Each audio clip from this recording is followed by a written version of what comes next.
the best advice you've ever received? From my dad. Actually, it was when our studio bankrupted, and I'd used my parents' pension to build it up, and he backed me. And just going to him and just going, so Dad, there's nothing left, and actually nothing, because it all went to the creditors, because I'd taken loans on top of their loans. And I remember being terrified. I said, there's just nothing left. I'm sorry. And he just kind of looked at me and just kind of put me on and says, don't stop trying.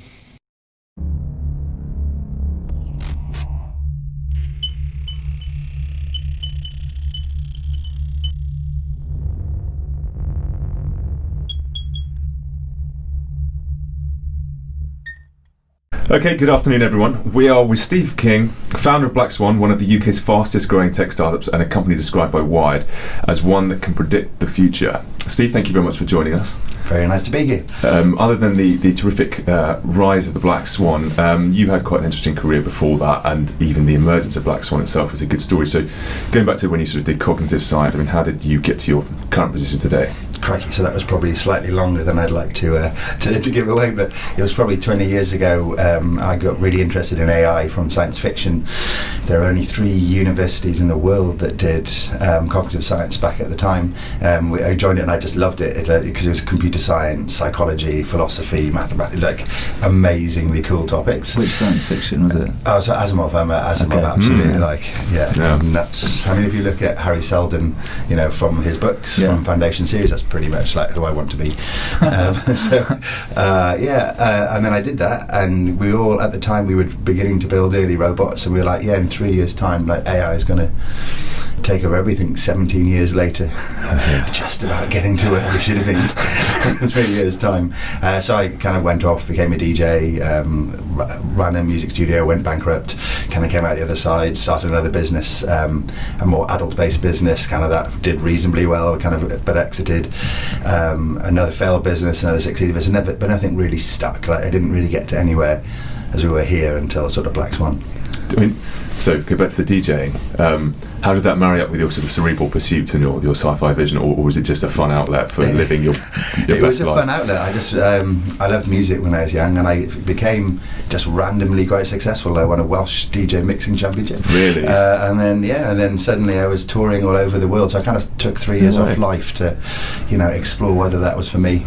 Any particular destinations of choice that we might know? But everyone loves Ibiza, and I quite enjoyed there. But I also like kind of Barcelona and South Spain. I did KL, so I did a lot of East because it was just starting a bit of Japan as well.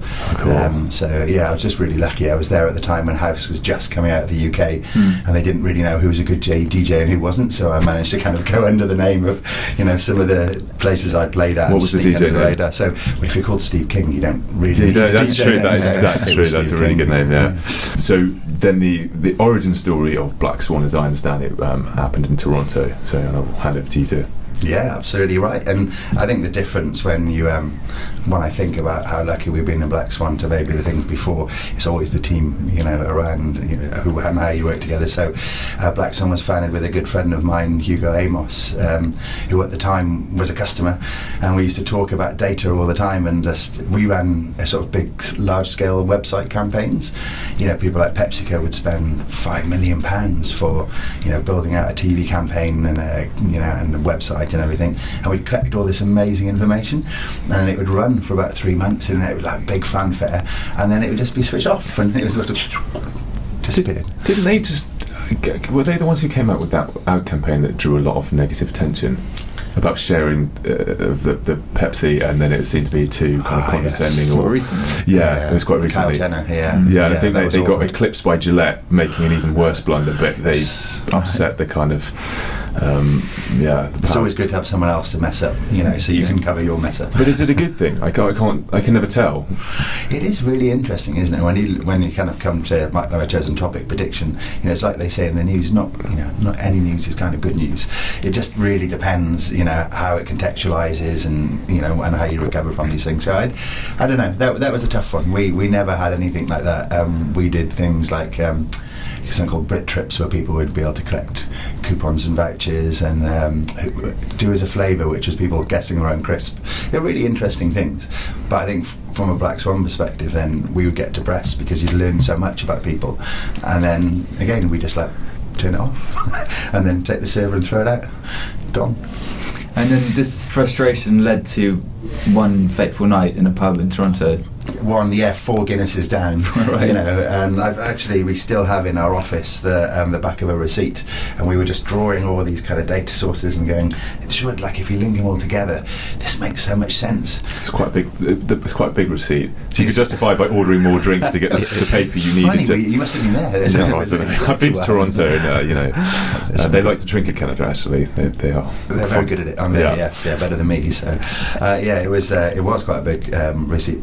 Did it feel conceited to be right, to be full of ideas and half drunk and scribbling them on the back of a piece of thing? And did you think this is going to turn into something great, or did it genuinely feel like we've really stumbled across something here? So I've never thought this really good, but there may be a bit of data interesting there that I've never thought about. Is every time I think I've had lots of very good world-changing ideas in the pub, like most people.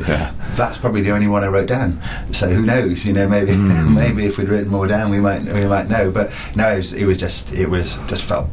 We felt so angry about it. That's kind of, I think, you start these businesses sometimes, don't you? Like, someone's got to fix this. AI was meant to be here 15 years ago, and we're still waiting, faffing around and not really thinking about it. So, I think it's just the excitement, and because of the situation we were in, and then AI began to become around, predictive analytics. And it's quite big in Canada, am I right? Because they've got lots of neuroscience institutes. They're big into their AI and data science. So actually, Toronto is quite a good birthing ground for something it is. like that. I mean, that was complete chance. We were actually just working on a project and it was in a pub. But yes, I've heard a lot of really good things from there. When was this? This was 2011? Talking about 2011. Yes. And then the next morning, slightly hungover, but still buoyed up with enthusiasm.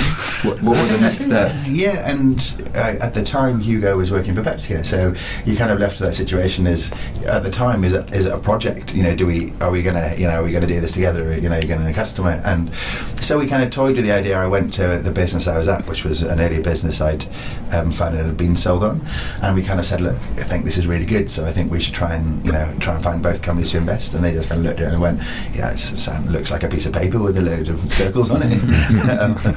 So they didn't, they were quite excited about the idea of joining data and everything, but they didn't really want to put 3-4 million quid in to make the first platform. So we just got increasingly, frustrated with it, and then eventually kind of had the nerve to both leave our jobs and begin to build this in a small way. And what was the idea as it was then? No, good question. So the outrage and the frustration. If somebody had overheard you in the pub, steam rising. What would they have heard? And does it match what it is now? Obviously, you've broadened its scope now, but does your sort of elevator pitch descriptor of it now match pretty much what it was then? High level vision, 100%. Okay. Actual how we actually ended up getting there, 3%. Right. That might be an overreach. What happened is Hugo, we loved this idea of Black Swan. So the idea that people always thought there were only white swans, and in the 16th century here in London, it was impossible to think of there being a black swan because white swan is a queen's animal. It just wasn't thought. No one had seen or even thought. We used to say it's about as likely as seeing a black swan. There just couldn't be one until we sent it back to Perth, and then all these black swans. And it was Hugo who coined that, and that kind of got a bit of momentum for us as well. Because you're like, all these companies, they haven't really got a clue. They're making these decisions, and there's all this data is out there to help them see, what the world is really like. But they'll just blindly, refactor their sales data, and we would just get that kind of really helped. I think the name really helped us have the vision, and then we cycled through so many things badly before we actually got to the product where we are. Wasted so many millions of pounds as part of the process. I think of finding where we got to. And so when you pitched that vision, what did it sound like? It was much more at the beginning. We want to bring together all these data sources so that you can see them together, because the power of combining data, which we all know now, was huge. That was really it.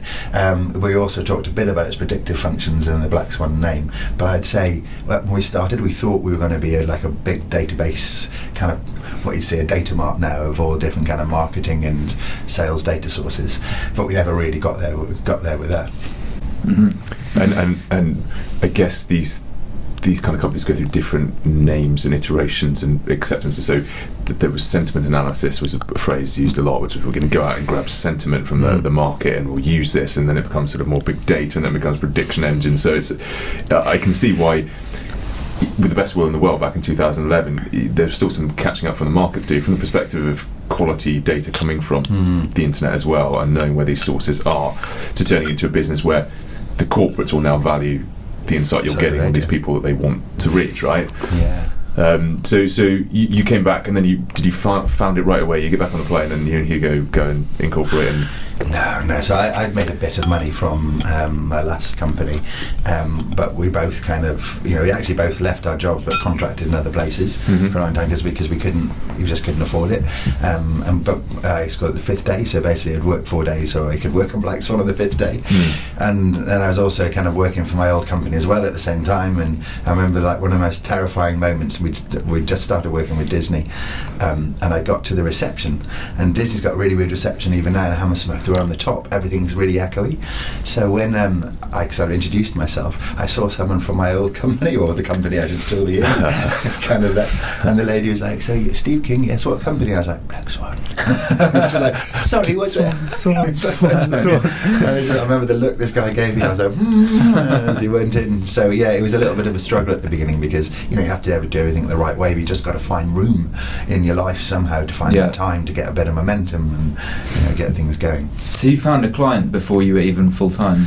Yes, yeah. In fact, I remember we'd had a really nice girl who was doing brilliantly now, but we basically hired her because we couldn't afford one person. We couldn't really afford our own jobs, and she had to sit there in this kind of old WeWork type place on her own, just sort of answering emails to make it seem like Hugo and I were in there, but replying. Yeah. So she would have her account, she'd reply really quickly. Let me get back to you on that, and she was bright, so she could just, she could improvise. And then in about 5-6 o'clock, we'd arrive, and we'd like kind of actually do the work, and then kind of go back home. And this kind of crazy double life, just about on the side of what I think was fair and appropriate. Yeah. How did you win the client though? Oh, that was amazing. Really lucky. In fact, the client I first worked with was from Disney. Yeah. At the time, he's not there anymore. He's actually one of the founders. One of the guys on White Swan at the moment has helped to start it, and he's on the board of White Swan. He's an IT guy, and I know him very well. He won't mind me saying this. He's an IT guy. He's kind of maybe on the scale. Well, he is on the scale. So Johnny's brilliant. So I remember going and sort of sitting with him, and what we're trying to get, and we'd been talking because we'd been introduced by a company called EMC because they were selling big data appliances, and everyone knew big data was important, and they'd spend a lot of money on devices, but they didn't. When it came to it, no one was actually doing anything with it. So they saw Black Swan as a little potential way of Disney really using their devices. So introduced us, and I remember sitting with John. And sort of saying, look, I think we've got a hunch that we can predict, how whether movies will be popular or not on a weekend based on weather. So we think that rain, drives people to theatres. And as we said it, I was like, that's probably pretty obvious, isn't it? But John was like, look, we don't know if that's true or not. That we assume that's true, but no one's ever done a scientific study. So I was like, we'll do a scientific study to do that. And he was like, well, I mean, we could do it. I'm not really sure. So I said, look, we'll do it for free. And if we're wrong, then you don't have to pay us. And if we're right, then you can pay us. And he looked at me and he's like, okay, cool, why not? So we did it. And we had our then head of data science. We just managed to kind of rush through the door, who was only about 22 at the time, and kind of we want to prove this. And he did some amazing work and proved that rain doesn't drive people to cinemas at all. Really? There's absolutely no correlation. None. And so then you went back to Disney. That's slightly awkward.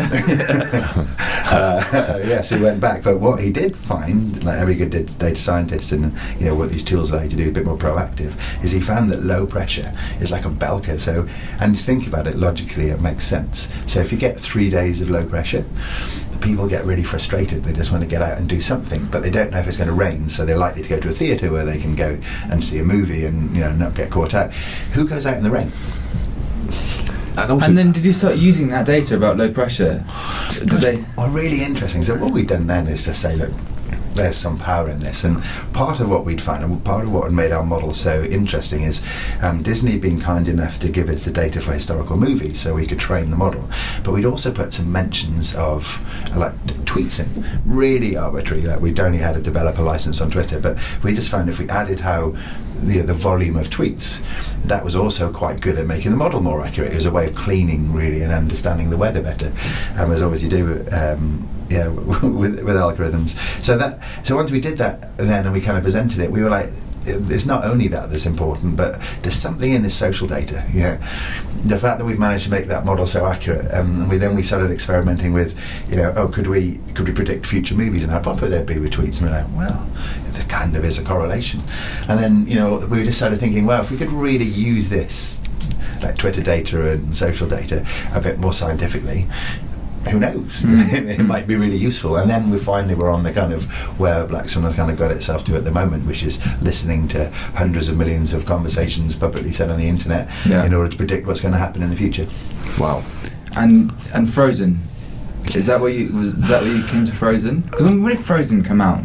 Don't ask. I got my niece 2013 or something. Five years ago. My niece was 5, and we 2014. Yeah, that was so Disney are an amazing company, and I think like every good company, they use Black Swan for what it was good for, and they internalised. They have loads of data scientists, and they were very friendly and they were very professional and they paid us very well for our work, and even I have no complaints, but wanted to realise what they could do with it. They had plenty of data scientists to do it themselves, so we went home. So Frozen was really towards the end, and where we really had, I think, done something really great. We'd proven all this stuff out. We built some fantastic models. They were being used and still are, I believe, being used in Disney to predict future success. But Frozen was brilliant on its own because it was the first time we started looking at things like merchandise. So not just for how popular will the movie be, but how popular will the merchandise be in 6 months. So I mean, it's like that. The company's amazing, Disney, and what they've done, and their foresight of seeing this was incredible. So did your data did it inform the way they made the film?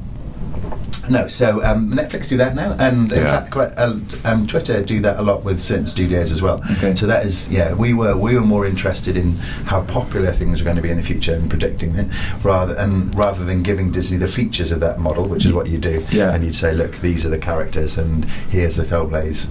I mean, I'm absolutely 100% sure Disney are doing things like that, themselves. Well, and particularly as they come out with their streaming service, because Netflix has thrived off being able to look at Netflix's user base to create content that they will enjoy, which to some degree it's been a good thing. Netflix has created some genuinely really original and quite exciting content, but obviously with Disney getting into the streaming wars, you've got to think that they will want to use that to inform their content creation, especially if you can animate it, right? Like you can create the perfect characters. I think it all sounds quite Black Mirror. How do you guys draw a line between what's sort of a bit dystopian use of predictive data and what's actual really beneficial? Yeah, there's two big things for me, and Black Swan I think has a high moral compass, which is almost unusual in some of these situations. So the first thing is we only use what I would call public broadcast data. So Twitter, for example, is a channel where you are very knowingly broadcasting your opinion. When you're on a blog, Reddit or something, so we're not interested in any social data which isn't publicly broadcasted. You couldn't just go on the internet and find yourself with a browser. So it means that we don't have any of the kind of scary who said what. We don't really care who said it. We're interested in the flows of life rather than the individual people. And then I think it's just your application of it. So we could definitely now reverse engineer our trends and use them to make advertising packages. So because we know that in 18 months' time, maybe dragon fruit is going to be a huge ingredient, and we know why people are using it. Maybe it's good for circulation. Why people are.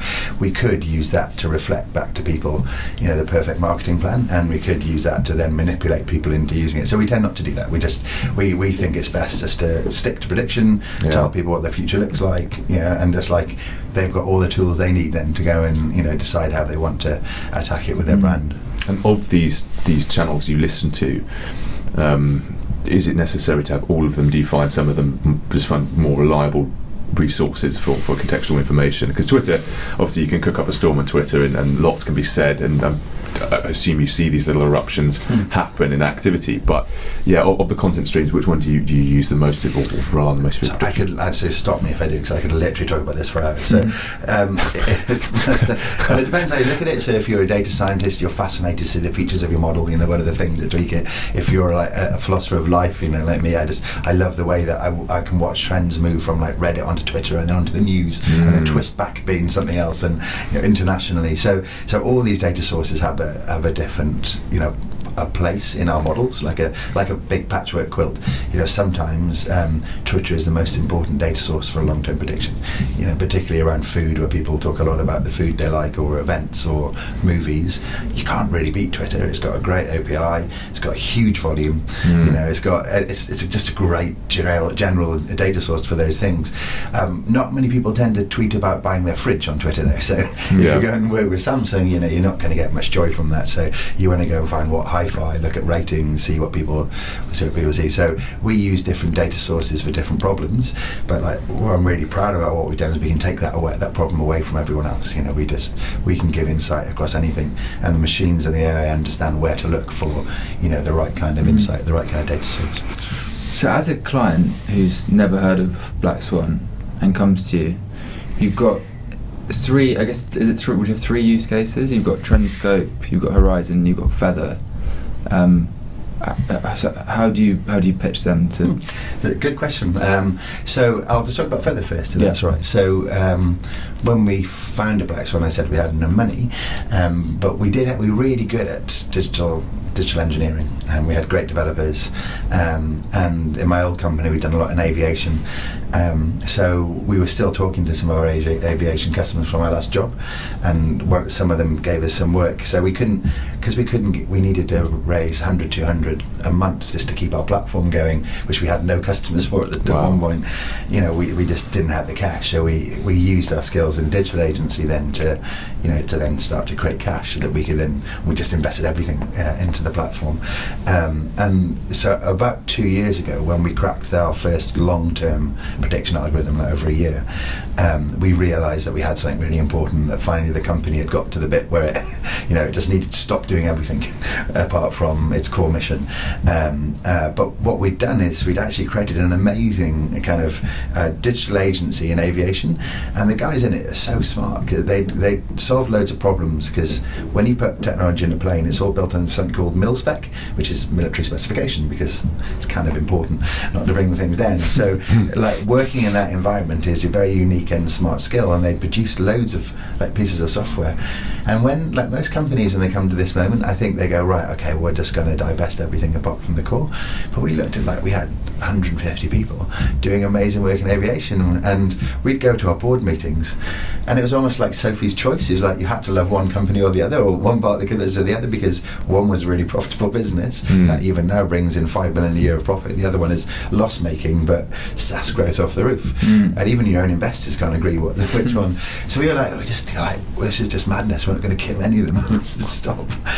So we are now separating the two businesses. So Feather really isn't part of the Black Swan prediction plan, but is now much like a profitable, strong-standing business, which is the biggest supplier of connected technology in aviation. So it's been Feather is a strange thing in a way, but for us we're just really proud, and shows what people can do, if given an opportunity, even if it's not what you meant to do, necessarily when you started. And then, so we're speaking about our trends platforms, and so Trendscope is a SaaS product. It's beautiful. You can log in, you can see each individual trend. That's really cool. Yeah. Say to Ollie, you look at the dashboard, and there's sort of 5 stages of prediction, and you can see something go up in trend, and then I don't know what the term is. This research. Yeah. What are the phases that it goes through? So we start off at dormant, and then emerging, and if you imagine each one of the 5 it starts off as probably not much happening and low volume.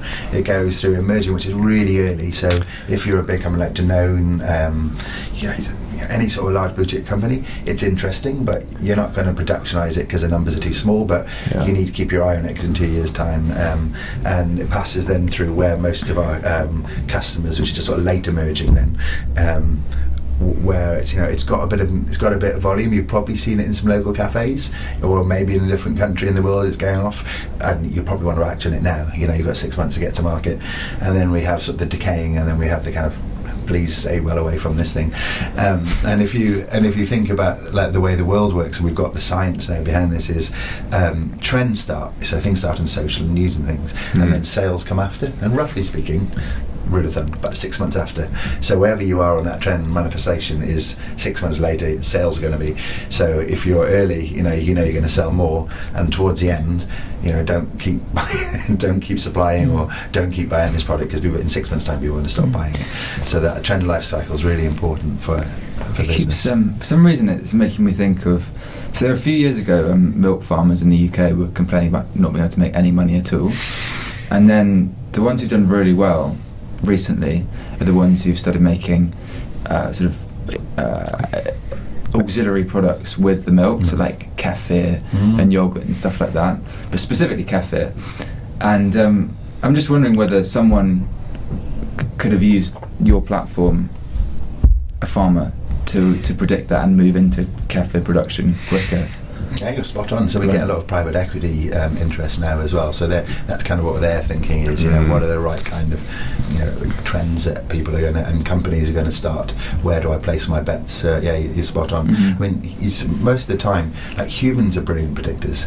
We're often kind of given a bad name, but as human beings, we're really good at predicting the future. It's just a problem with danger. There's a good book on that, isn't there, called Super Predictors or something like that. I can't remember who wrote it, and he was talking about the people who just have the knack. Disproportionately good, and the systems that they use to kind of keep reevaluating rather than. Yes.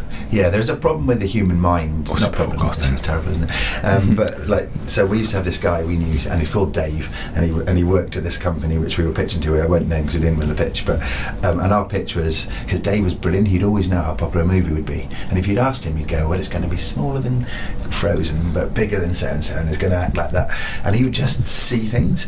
But the problem with the human mind is that kind of we're a network. So what we do is we're waiting. So what we don't see are things totally from the outside. Our knowledge and our predictions are based on our prior learnings, so we don't have any other data other than the data we have.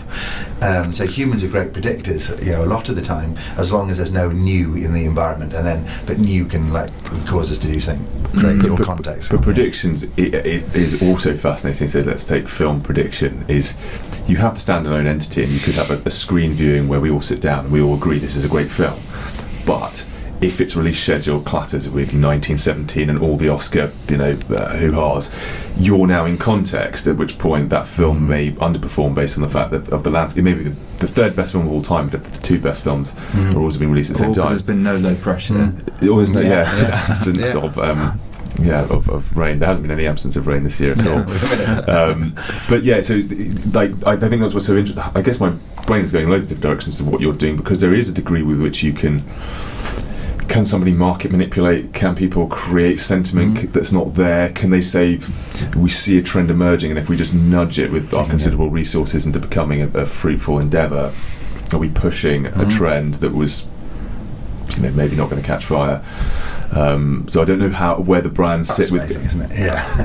this is stuff I love. So do you consult to them heavily on the data you're finding? Yeah, and it's that same thing. Is just your example is brilliant there. So a movie may come out, people may sit, you use the data source of people's opinion, which has been really accurate for you for the last 12 months, and then you're right, someone else puts a movie just like it out, so now you've only got half of those kind of people who like going to your movie. Maybe it's romantic, and then the weather hits it. So that, for me, these are all Black Swan moments, because if you don't have that other data source of the weather, or you don't have the other data source of your competitors' movies, you're never going to be able to make the right prediction. So in theory, what you want is all the information in the world in your model, but that gets a little bit overbearing. So what you need to do is you need to know how accurate you need to be, how far out, and what data sources can I use in order to get there.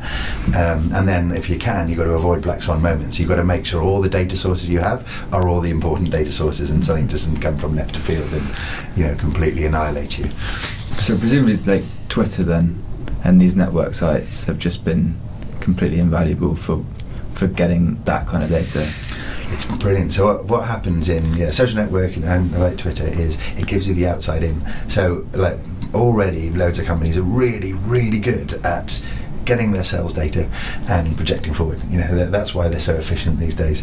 But what happens is they understand the context of, are people going off cheese, or so what you just get from social data is that outside in, that view of other people which isn't in your sphere, which is going to affect your business, which you didn't see coming because you just can't happen to talk to 100 million people at once. So a bit overbearing, but you can really start to see those things coming in and how that will act in your environment. Yeah. So social is like, it's just a gift. And I think I'm right in saying that you're one of 2 companies in the world that has full access to Twitter's, I think someone referred to it as fire hose of data.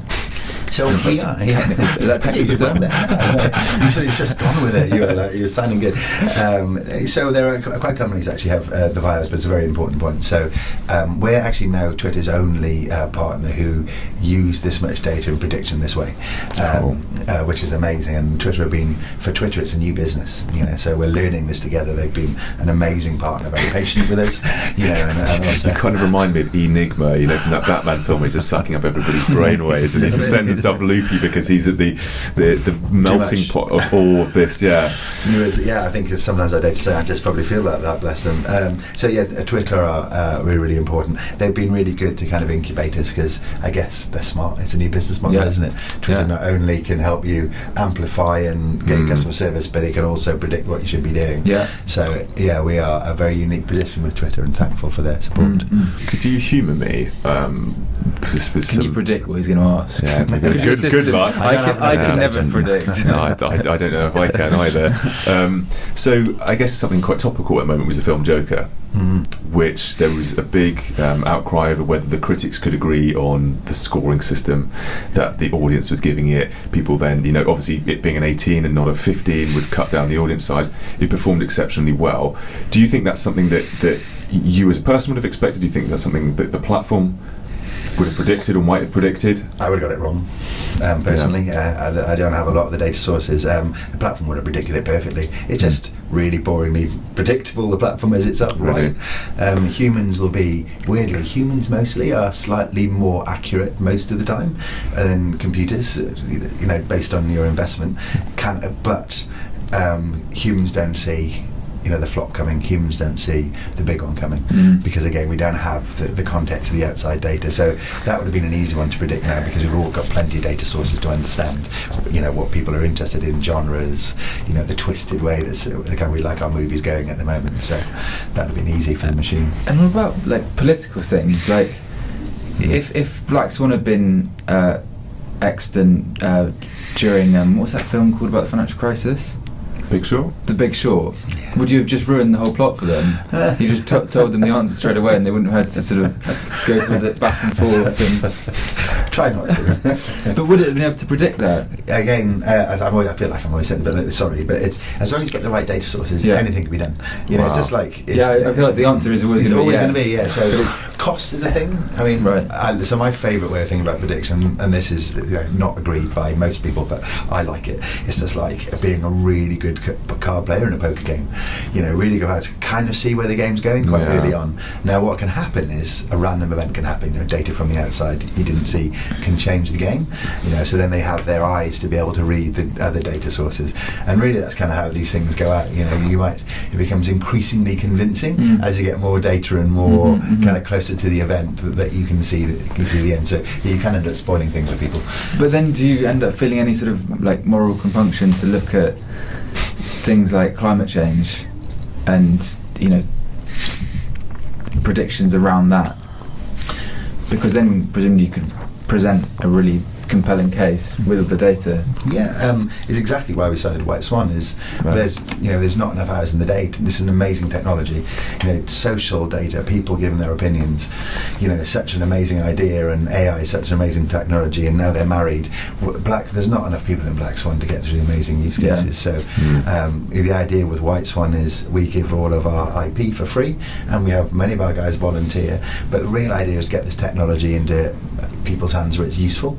Not-for-profits and other charities where they would never get there to answer problems like that. I mean, we started doing things like that ourselves, but we just don't have enough time for everything that comes to the door to help people. So we'd rather now give people the technology so that they can learn it themselves and use it. And presumably there's cause and effect pairings related to prediction, right? So this is not going to be a specific example, but let's say a populist arises at a time where people are feeling emotional and fed up, and they come through the noise with their charisma, and that happens. So will you look for patterns in where larger actions, activities have been moving, politically speaking, whatever it might be, and then use those to refine the kind of content people might watch, and make pairings like that? And then do you get times where you go off plan and you go, we're in a territory where we can't see the push-pull effects as easily? Yeah, it's fascinating, isn't it? It's like kind of nuclear physics when you're observing something. You are in fact changing its shape. Yeah. And you definitely get that, because obviously we work with big brands now. We tell them to do something. There's going to be a big market, and then they do it, and then in a way it looks like it's all interlinked. But so I have a couple of strong views on this. I'm not a believer in free will, so that kind of makes it much easier for me to comprehend. So some of the really cool technology the last 6 months we perfected is now in 18 months' time, I can tell you how big the market for example, dragon fruit is. I can tell you it's going to be a 220 million market, who are the kind of people, how it's going to work. That market size won't change depending on who picks it up. The end result will be the same, but getting there is the journey. So which brand is the one which staples its brand to dragon fruit in time to be able to take advantage of it? How the game unfolds is up to the people, but the end result is always the same. Well, it's also, I I feel like there's something in the offering to do with dragon fruit. Yeah, I know. We're still sat in 18 months' time wondering why we didn't. I guess at some level there also has to be some coherence to the brand, to the consumer, to be able to deliver that. Because if suddenly Danone bring out dragon fruit, or I don't know, Pepsi bring out if Pepsi bring out dragon fruit, I don't think they can justify the journey into that market as easily, yet it is a commercial opportunity potentially. So presumably they've got some very smart people internally deciding how that fits in their story. Creatives and marketers, the human things will never be able to replace.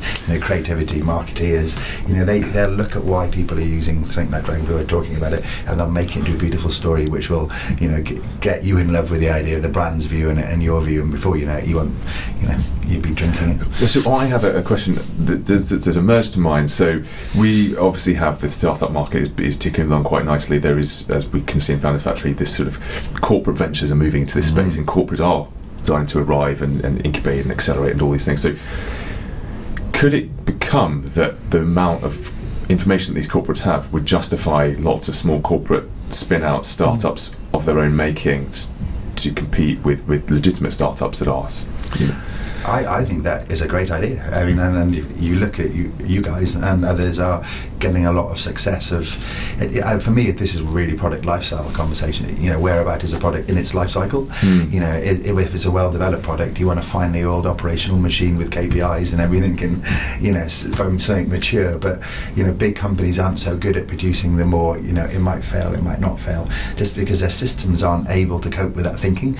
So they get caught halfway sometimes in between of trying to innovate with people on 250 grand a year wages who who are like they 45 kids. It's like it's tough. So I think this idea of incubating something just outside or inside, I think is just a brilliant idea. But sorry to add to it, because I think this is important, time is everything. It's a big company, it doesn't really matter if a big company knows about a really big trend too early, because it's not going to be the right size to take advantage of it. So sometimes this is just a really great way of testing ideas and getting the thing right, and then bring it into your company and kind of get it working. Presumably it's good for them to know when to invest in. That's what they want to know. Yeah. And really interestingly, I was talking to one of our customers, and we were laughing because it's like, none of this is new. Like, if most brands know 80% of what we tell them, so they could actually 4 out of 5 times to get it themselves. But just when do you act? When is the time when it's going to be the right market for you? But this is where you can close the loop on the optimum exploit strategy, right? So you will know that it's worth them putting a team of 3 people on it for 6 months. Statistically speaking, this many opportunities. Own that bit of the market. And you'll know the signs of it picking up in your internal innovation lab, and therefore can justify, statistically speaking, where it will go next in investment. Yeah, but we would love to one day be our own fund, because that'd be fun. Yeah, because then you've just nailed it. I mean, that's exactly the thing we get excited about over our next 4 pints like last night, about where we're taking the company. Now we've proved over 100 products are on shelf. This is real. It's no longer cool science. This is it's very real. So would that be cool? I think so. I think it becomes cool when we accept that it's going to happen. I think some people may feel that we're being dislodged as agents in our own existence and feel unsettled by that. But I mean, if you don't breathe for free, I believe we are agents. Yeah, exactly. So really helpful. Do you listen to Sam Harris? No. He believes the same. He's he's American, equally smart neuroscientist, I think, and he does a podcast about free will. We'd have to. That'd be brilliant. He's very bright. He's exceptionally bright. Because we I guess have working related. We have a similar dilemma at AIN, which is that we have startups. That's angel investment. Sorry, angel investment. Yeah, the startups emerge, and we have information on the investor, and we have information on the startup and the pitch, and to some degree, we can start to engineer serendipity, which is if you have somebody from a whole. So we have 107 investors, let's say, from KPMG that we've tagged as we know. So that's our largest pool of associated corporate things that we've labelled. Therefore, we can work out which companies have the highest prediction of having employees that will start to angel invest. Then we can go to the pitch deck and say, "Oh, amazing! You've got an advisor from Goldman Sachs. Send it to the Goldman Sachs investor base, or put that message forward," and they could all go, "Oh my God, the guy from Goldman Sachs is there." And so by that point, we're sort of in there dabbling and playing God. We don't do that, but it's often occurred to me that we could or should. And then people, because it's like a free will discussion, right? It's like that moment of serendipity gives you a good feeling that this startup somehow stands out differently from the other ones you've seen, and somehow you're more connected. It was more meant to be. And yeah, I sort of ponder at some point in the future at what point we know where to tread lightly and realize ourselves, or whether we say this is the most efficient way to get these things built. Yeah, that's so cool. Maybe we should have 4 beers at some nondescript point in time. Just remember to write it down. I think you've got something really cool there. I mean, obviously the thing which I find fascinating is this. It's a numbers game for prediction. So you're always you give your prediction and you also say how accurate you expect it to be. That's how it works. So I think this will happen with 80% reliability. So that means that 20% there's a variability, and I think what you're saying there, and what I love about the reason we're doing this is starting a business and getting a team together is the fun bit. That's also very variable. So even if you have the right product in the right space, which is going right, if you haven't got a team of people focused in the right direction with a good leadership and good internal engines and morals, then it doesn't really matter if you're on the right prediction or not. You're going to be in the 20% that fails or the 80% that fails as it happens. So I just love the mix of science and people. How have you found going from the two of you in a pub to what is it, 260 people now? I sent an email yesterday. This is how I do it. When I sent my All Swans email, 330, and I was worth my seat. Wow, fucking terrifying. That's a lot of people. And because also very data-centric companies can tend to run on the leaner side actually than the sort of sales-heavy ones, because your product sells itself to some degree. Yes, and we at the moment, I think, because this technology is we spend a fortune on it, but that aside, it's very new technology. So a lot of this is really holding our customers' hands. First of all, for trust, because it sounds a bit mad. We can tell you exactly what your sales will be in 18 months' time. It takes a bit of convincing at the moment, at least anyway. Although we got having products on shelves help. So a lot of it's hand holding, but then it just destroys primary research as we know it. It's the new primary research. So we need a lot of consultancy and really smart people just to help our customers work out how they, how that works with their existing process. They'll still use bases to test a concept, but how does that work with this prediction that we know it's going to be popular? So we are doing a hell of a lot of educating at the moment as well, and on how this can be useful, educating ourselves and educating our customers. So there'll be a lot of people, I think, in Black Swan, and we'll overspend because we've got a big mission ahead of us. And how have you found the learning curve? Because obviously you've run companies before, but presumably never to this scale. And I think I saw somewhere that maybe you were thinking of going listing on NASDAQ, and you've obviously raised a ton of equity funding before. Like, how's that been? Do you ever get imposter syndrome? Yeah, every day. Every day. I just really lucky. There's been some core things that have changed. Really good people and really good managers we brought in who've helped improve the quality of our people and our processes. So I walk into some of the people in Black Swan, and they're just so smart, and they're just so much smarter than I am, and I know that, and they know that, but they're very polite about it. But I do.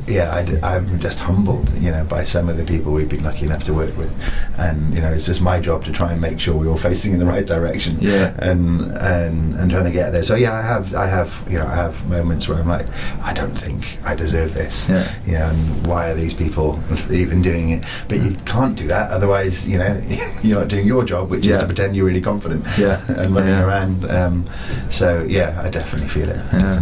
Interesting. But also for employees moving out of this company, if I were to leave Black Swan, you're kind of unplugging from the matrix of the sum of a huge fire hose of information. That you're learning so much about human behaviour, like on an unparalleled scale with unparalleled data. You might go, I'll leave and I'll go work for KPMG or Deloitte or work for my own company now. But it's like you suddenly sort of take the tap switches off, and you become a mere mortal again, having sat at the heartbeat of this 300 strong organisation where you are seeing the future. Basically, it's mad. And we're really lucky. So most of our swans have been with us, stayed with us.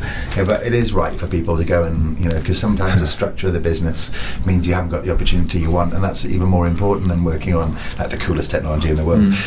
But we definitely get because we have some good. We're always remain friends, so we have a good people come back, and we'll always talk about them coming back, and they'll always kind of go, I miss being able to actually know. Just one more hit, please. Do you call your office the lake? We should do that, actually, shouldn't we? Ironically, we've got an office in a place called Lake Forest. That's never occurred to me. Thank you, I'll use that. I just You're wonder welcome. how far the Swan sort of cultural. We've got so many swan gags. It's like it's a stamp of authority. And with that one, interns. with that curiosity, is there any tie-in, or was there any tie-in to the Nassim Taleb Black Swan? Was it called Black Swan? Yeah, you got it. Yeah. Well, there should was that be. At the same time? It was out pretty much the same time it should be. But I hate the book, so we don't really talk about it. I mean, people often reference it, but it's a really good way of them understanding our philosophy of predicting things, because everyone should have seen it coming, but everyone was looking at the wrong data. It's the Black Swan story, but he's just like a really difficult man to read, isn't it? I haven't read it. You can get through a chapter. But you're writing your own book, or beginning the documentation process. Do you fancy yourself as a writer? I don't know. I really don't know. Find out. Ask me again whenever I get kicked out of here and I get to finish it. No, it's been really interesting, and it just sort of started at the beginning because I was such a fraud. So it's called The Accidental CEO because when I started this job, I was really a developer with social skills. Well, I probably still have, but social skills of a peanut. And I wasn't able to talk in front of people. So it just shouldn't have been me, but life shapes you, puts you through things, and you get through, and okay, maybe. So I just started writing these things down because I just thought it was interesting and funny. And with technology, I've got a couple of scripts that allow me to get all my emails and my location, my photos, and my notes together really easily. And so it'd be really exciting to see. I'm just really interested to see what it all feels like. At the time when they ship me off and go, we need someone decent to run this business now. It's all a bit serious. I look forward to sitting in my man shed and finishing it. But that's difficult, isn't it? We need somebody serious to run this business. Let's say full shareholder growth. And then where does it end up? Do you know what I mean? It's like that's the turning point, is you as a sort of benevolent founder hands over the reins to sort of the corporate dreadnought or whatever he might be, who just says that I just want to mine. And then I don't know how you'd feel on that island terrified. Yeah, it'd be scary. Terrified. I feel like this should have some kind of moral imperative to try and keep you always close to the business, short of it corrupting its own. So not as long as they get in the way, of the leadership, because leaders need to be leaders, don't they? They can't have people hanging around and doing things. Yeah, I mean, I'm being open. I've never been asked this question, but inside I'm terrified. Because no matter how much I bitch and moan about, people bitching and moaning to me, which is a lot of my life, and like my wife. Only a few years ago woke up and I was crying on the end of the bed because I didn't think we'd make payroll and we were losing so much money and we just weren't getting any traction and it was all going to, so those moments sometimes you're like, why am I doing this? Why am I doing it? But the buzz and the thought of it being taken away, the fact I can stand up with our guys and go, guys, we've just won these guys, well done. The buzz we all get from being together and doing it terrifies me that when they get switched off, what will happen? What will happen to my brain? So back to DJing, that's the only thing. Yeah, please. I also have a question. So this one's a bit of sort of far-reaching, but when you take organisations like Twitter and they start to implement, it's not freedom of speech impositions, but they have got a right to stop people having this free discussion which may inform the freedom of the data and information you can collect. So what's your opinion on the curtailing of discussion? And it doesn't need to be too politicised, it can come from a data point of view, but has that occurred to you in recent years as they've started to sort of police it more? Yeah, it's a terrifying thing, really, isn't it? Because we've just suddenly opened this channel which is so loud now that everyone can have a voice. And in a lot of ways, that is the most amazing thing. But in a lot of ways, it's terrible. You look at kids and stuff being bullied on social, and so I think we think about those things quite a lot, and Twitter think about them quite a lot as well. In reality, people will always find a place to have their voice. So if it's not on Twitter, it's on Reddit. If it's not on, and 4chan, there's always a place to go and find it for a prediction and data perspective. But I mean it does. It's a difficult time at the moment just because we've got a new gun. We haven't quite worked out how to fire it, and it's very useful. We definitely know that, but it's a bit terrifying that we sometimes give it to the wrong people. That's interesting thinking of it as a gun. Because obviously there's things that have to be educated on and prepared for, whereas we don't prepare anybody for their life online. That's really well said. Yeah, that is a big problem, isn't it? It's interesting though, isn't it? There's you'd think of now of all the classes we have, and sex education was fine, wasn't it? But why isn't there a clearer sort of guidelines? What it occurs to me is there's a different relationship with yourself online. Some people act with impunity, say what they want, and I don't know if they'd ever say that if you were in the same room as them. Yeah, or they think about the emailer who emails you, slags you off an email. You're like, come on. Or they slag off in his dark room. Yes. Or somebody be slagging off Conor McGregor, who's a cage fighter, and that's their prerogative. It's like you of course you wouldn't say that to his face because there'd be drastic repercussions of insulting them. So it's even understanding that relationship that we don't even necessarily understand ourselves of. It's like that book, Everybody Lies, which sort of talking about our search engine holding more truth about us than maybe we do. It's like it is fascinating to try and understand how that will play out, because I think you nailed something just then which we don't think about is just preparing kids.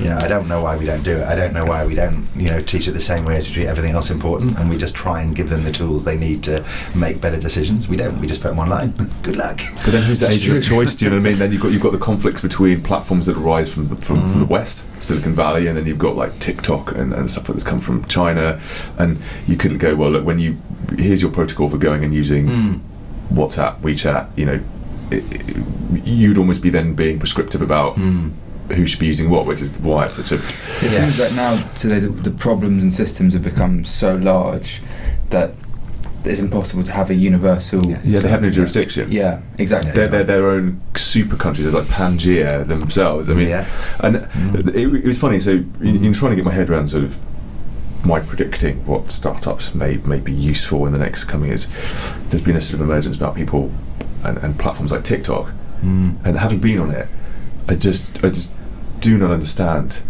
it anymore. It was that moment where I'm like, am I too old to understand what it is that people do? And it sounds really cliche, but it's just video after video of lip syncing, and I just think from your point of view, it's like, is there any useful data, information, or anything to get from this other than people sort of like muted karaoke without saying? I don't know. Well, at the moment, it's not one of our top data sources, put it that way. But there's always a use in some data, isn't there? So who knows? I'm sure we'll find one at some point.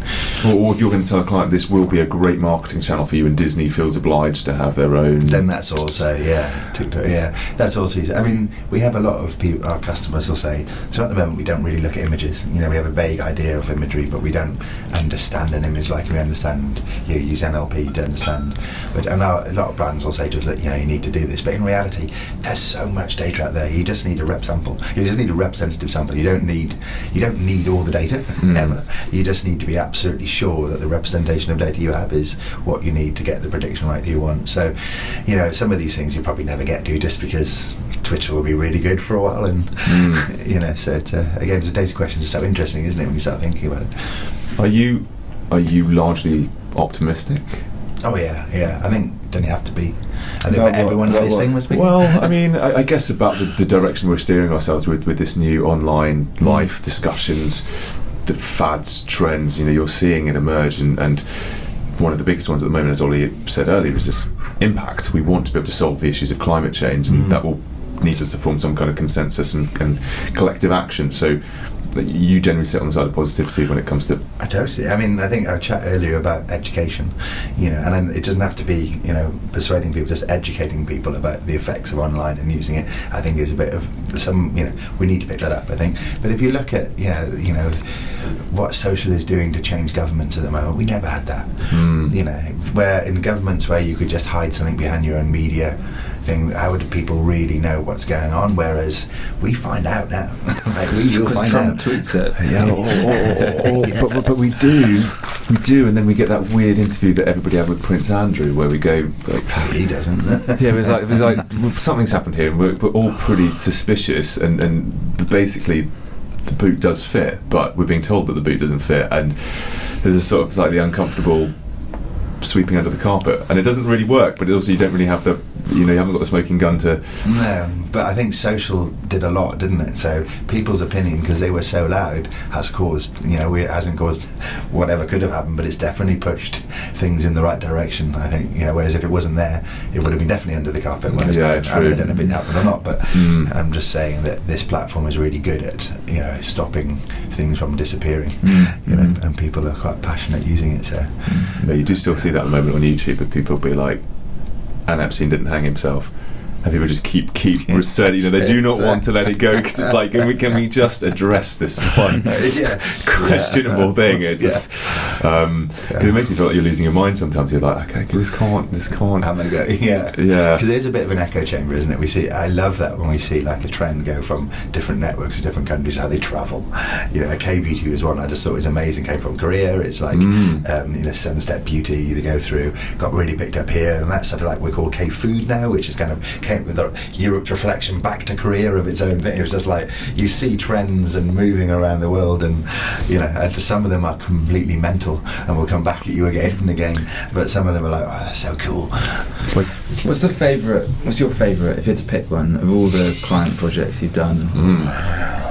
Wow. I think what we did recently on actual sales. So as I said, there was a kind of vision of Black Swan which was bringing data together, and up till 1 year ago we could proudly say that we can predict future trends and that we were 90% accurate in predicting that trend.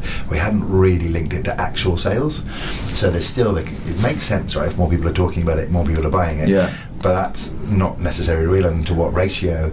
So yeah, recently we on an alcohol customer of ours mapped all of their portfolio of sales with 5 years of social data, and we were able to project forward 18 months with over 90% accuracy, tell them what the size of the market was going to be.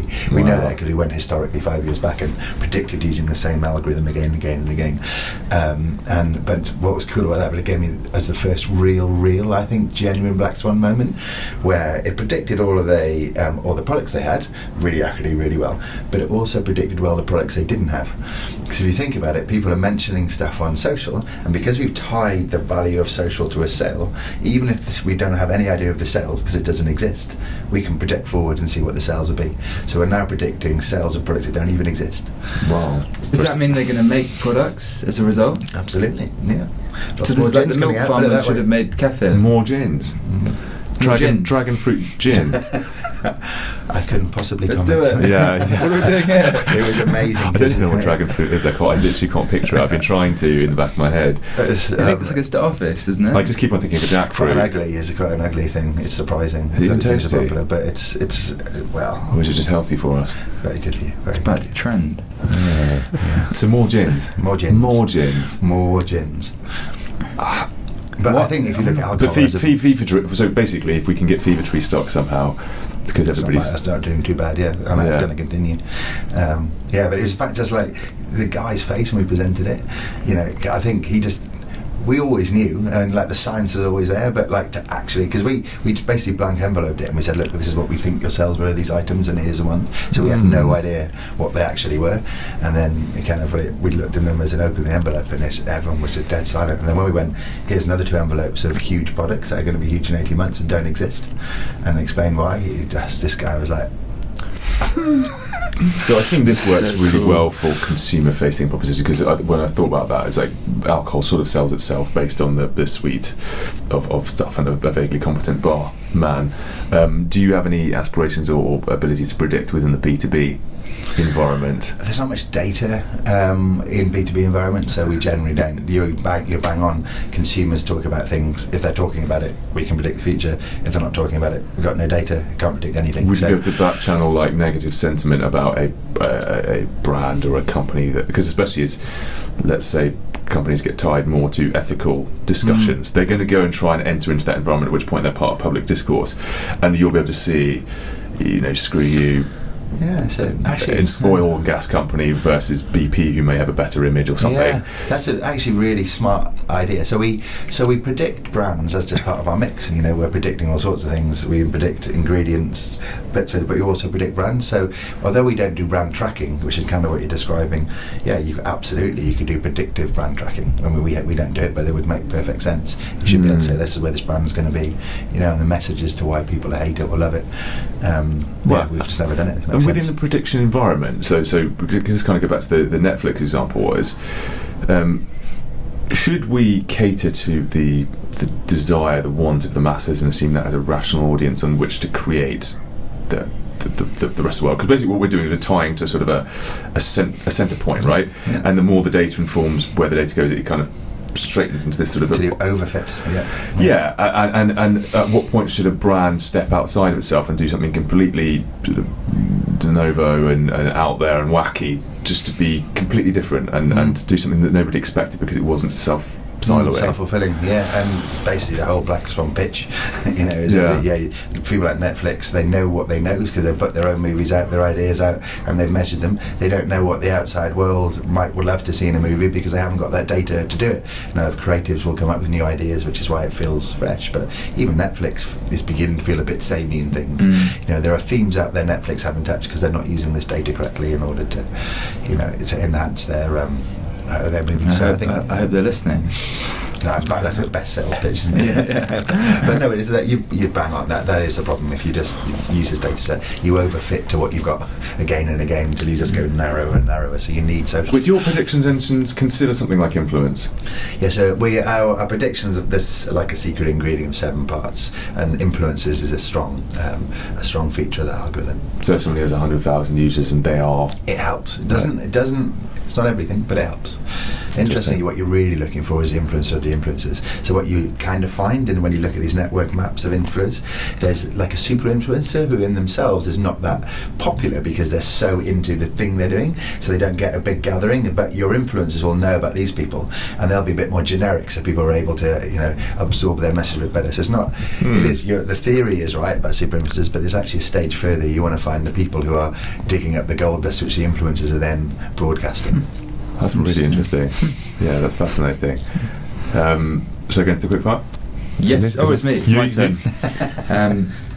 So we like to end with this sort of formulaic, just quick fire questions. And the first one is always, and it sounds going to sound weird in this one, it's a prediction for the future. So pick anyone you like, and we'll know it's true. I don't even think I can answer that. I'm totally not fair to answer. So Can you make any predictions about maybe I don't know, fun or exciting technologies you think may be more prevalent in our lives? And what we're seeing actually, I never thought the Internet of Things was going to be so big as it is. I think that's one where, and I'm taking that by looking at the brands and the conversations people are going on, so I am cheating, but it's still my kind of prediction anyway. I think Internet of Things, we're going to be hit by that by the end of this year in a way we never even thought saw coming. Yeah, it's cool. Interesting. Because electric cars are big for that. Yeah, and check out Elmo. But even your house, I think I'll be surprised if most of us don't have at least 6 or 7 Internet of Things devices in our house by the end of the year. I think our buying patterns one every 3 years. Yeah, well, actually, that's what I mean with the electric car actually becoming part of that house scenario. Yeah, that's going to be really interesting. Yeah, there does seem to be like a few missing pieces. The idea that you come home and speak to Alexa, it doesn't quite fit yet. But I think if it starts communicating with your car and everything else, it's going to be pretty cool. And the grid. Yeah. Well, that's super exciting in terms of the evening of supply chain of the storage of energy. I mean, by the time we do that, I think amazing. I feel it's getting near to critical mass. Feel cheat, but yes. And then, what about on your journey? Have you found a particular book or resource or tool particularly useful as an entrepreneur? There's a book called How Stella Saved the Farm. Really interesting just to read. I mean, there's loads. I love reading. I've got some amazing books, but that's the one which I tend to read again and again. Okay. It's really interesting. It's actually a story of innovation. So it takes all of the innovation classics, all consumed into this book, with like a cartoon book. It's like sort of 40, 50 pages. It's exactly 2 glasses of wine long. So you can read it in an evening and remind yourself. But it's supposed to be how a company can change itself and find a new business, but it's all based in this farm that's dying because all the big farms are taking over the small farms, and can they change their product from one wool to the other wool? But it's such an amazing book because it actually deals with all the pressures of, I mean, you guys will know them inherently for what you do here, but allows you to understand all the pressures of like org charts and things, but all in a kind of nice cartoony, little light righty kind of way. How Stella Saved the Farm. Honestly, it's like I'm surprised not everyone in the world has read it a couple of times, just to kind of anyone who works and is interested in new ideas. Just as a thought, when it comes to sort of FMCG or food-based products, you, in theory, knowing that the trend will be in 18 months' time, could go back to the farmers and inform potentially their growing patterns in advance of the market picking up. Well, yeah, spot on. Now we've got to 18 months. This is a breakthrough because now we actually are beginning to hit long-term supply chain. We've got to stretch. If we can stretch another 7 or 8 months in our prediction length, which we think we can, then we're into actual growing patterns and being able to influence right to the core of products. So, yeah, you're spot on. We're not quite there yet, but fingers crossed. And that could be a huge influence over food waste if people just don't make islands of food that nobody wants, right? And that would be amazing. Those are the kind of things that, it's nice to make loads of money, it really is, but like if you can do it and do something like that, then you're cooking. That was really cool. And on the topic of food, if you could have dinner with anyone tonight, alive or dead, they would come back to life for the dinner. What do they smell? Who would they be? Oh wow, an amazing. I would love to have dinner with Daniel Dennett. He's alive, fortunately, so he probably won't smell that bad. He's mathematician, philosopher, the godfather of cognitive science. My favourite phrase about him is he talks about an alarm clock, and like if you're trying to explain to an alarm clock what an alarm clock is, it doesn't understand because it hasn't got anything to understand what an alarm clock is. So you keep on putting these items into the alarm clock so it can understand the concept of an alarm clock. By the time you get there, it's no longer an alarm clock. He's just got so many amazing stories that explain complex things. I think a dinner with him, you would just be like mind blown by the end of it. Well, if you're listening, get in touch. Well, can I also just insert another story that we captured just before the interview about you meeting the Warren Gatland? Oh, yes. And members of the Welsh rugby team. So you got to meet some of your heroes. Got to me somewhere, and actually he was thinking. I was thinking about when you first said dinner. I was like, I wouldn't mind having dinner with one. That was incredible. Scary. Did he buzz off? Was it when you exchanged information? Presumably some patter about the rugby, but did he ask you what you did, and you told him, "Oh, I've got this prediction engine"? No, not really, actually. No. I just asked him, did he have any leadership advice? And I didn't really talk about the company as such. I just was really fascinated to see, because I just think he'd got sorry, this is very Welsh, but he'd taken a broken nation of people and just put a foundation in for success. Just hear him talking about things like family first, and just the way he's so authentic, and watching him live it was just like a mind-blowing experience and definitely changed me. But he was a bit terrifying as well, so I don't know if I'd want to have dinner with him. He's got quite terrifying. Him and Eddie Jones both have a pair of faces on them that look like thunder. Eddie Jones escaped from Star Wars. I saw him when I was in Japan. I actually walked past us and interviewed in the same hotel as the England team, and he definitely is. He's He's a scary-looking fellow. The last question we'd like to ask, is that right? Have you got the... Yeah, the last one, or the quickfire, is the best advice you've ever received? From my dad. Actually, it was when our studio bankrupted, and I'd used my parents' pension to build it up, and he backed me. And just going to him and just going, so Dad, there's nothing left, and actually nothing, because it all went to the creditors, because I'd taken loans on top of their loans, and I remember being terrified. I said, I just got that, there's just nothing left, I'm sorry. And he just kind of looked at me and just kind of put me arms, just don't stop trying.